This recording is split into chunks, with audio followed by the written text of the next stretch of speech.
অপেক্ষা রাখে না। এখনো এই দেশে ব্রিটিশ আইন চলে, এখনো এই দেশে পাকিস্তানি আইন চলে। আইনে সংশোধন করতে হবে, আইনকে কঠিন থেকে কঠিনতর করতে হবে।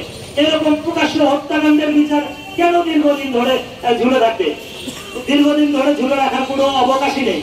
এই যে সিসিটিভি ফুটেজ ইতিমধ্যে প্রকাশ হয়েছে, প্রকাশ হওয়ার পরেও এই এখানে যে আসামিরা ছিল, যারা এই দুর্বৃত্তরা ছিল এই হত্যাকাণ্ডের সাথে জড়িত, তাদের কাউকে এখন পর্যন্ত গ্রেপ্তার করা সম্ভব হয়নি।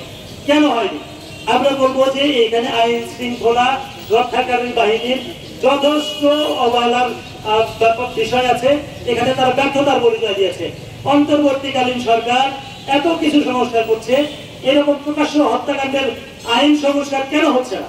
এগুলো দ্রুত এই আইনগুলো দ্রুত সংশোধনের মাধ্যমে এবং এই বিচারগুলো দ্রুত তার সহিত সমাধান করার প্রত্যয় ব্যক্ত করে আজকের এই মানববন্ধন এবং বিক্ষোভ কর্মসূচি এখানে শেষ করছি।